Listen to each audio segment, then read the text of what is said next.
So last week we made the original Super Mario Bros. In just 24 hours, which went pretty well. But this week I thought we'd look at something a bit more original. So this week we're going to look at Sonic the Hedgehog. Not quite. We're going to base our game on Sonic's core themes, but we're going to put our own spin on it. One, so I can actually release the game for people to play, and so that it's not infringing on copyright. And two, because I believe that the original Sonic games had a lot of really good ideas that didn't really make it into their later games. So what do I think made the original Sonic game so good? Well, one, Sonic has... It just isn't Sonic if he doesn't. 2, the game should provide both fluid movement and dynamic decisions as you move through the level.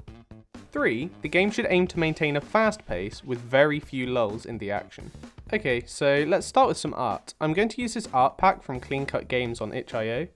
It's an art pack I've been meaning to use since I got it in the Racial Justice bundle a few months ago, and this seems like a good opportunity to use it. And I think this assassin character will fit this project nicely. So with the assassin picked, I got to work making him move about, setting up the animations to play correctly when he runs and jumps. I made his run animation change speed based on how fast he was actually going. This was the first thing I did to try and give the player a sense of speed. Next, I needed a setting for our character, and I thought it would be pretty cool to have the assassin running across rooftops, Mirror's Edge style, crashing through windows, taking leaps of faith, all while trying to run from the left of the screen to the right of the screen as quickly as possible. So I found these royalty-free city backgrounds that I chopped and edited to make a parallaxing background effect. This should also add to the feeling of speed as you see the buildings flying past in the distance. The next thing I added was the speedometer. This is to try and play on people's psychology a bit. I think if you show a speedometer that says the player is running at 60 miles an hour, it makes them sort of forget that they're actually moving a sprite at like 12 pixels a frame. It tries to induce like the mental comparison they can make to things in their real life, such as a car on a motorway. I don't know if it works, but I think it's at least worth a try. Right, you know how I was talking earlier about maintaining speed? Well, I thought it would be cool to have multiple different levels of speed, kind of like a regular human, then a mega human, then like some sort of ultra human. I ended up using an attack animation from the bundle to represent each of these stages as he travels through the layers of speed, and I feel like it really put a lot more power into his movement. The assassin can't access these levels of speed by himself though. Oh no. He has to use a shadow dash to boost himself up to the next tier of speed. If he hits a wall, he's back to square one and has to start again. I really wanted this idea to reinforce the momentum maintenance I was talking about from Sonic, while also giving the player control over when to decide to boost up even faster or to hold back until a later point in the level. Enemies. So I put a few different enemies into the game, and I wanted to keep them really simple.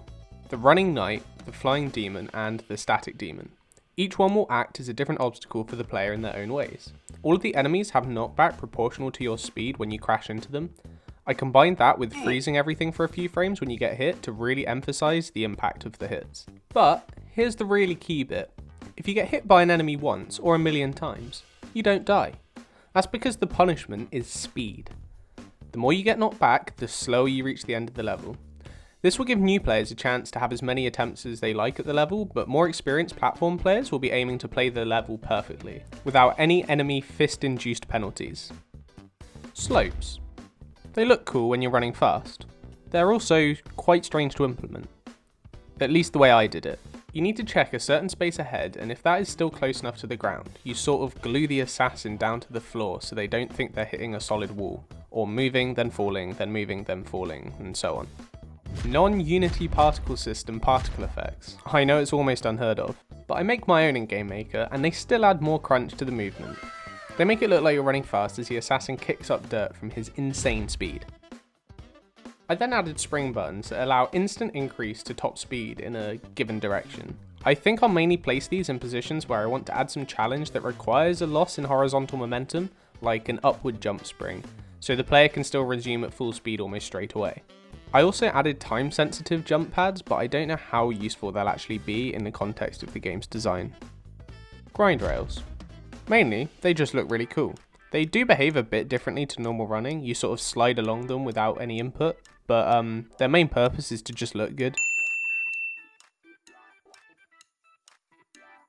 I then added glass panels. You need to be going a certain speed to break them, but that's only reachable using the shadow dashes or springs. I made glass smash into lots of tiny particles, which I think looks really good.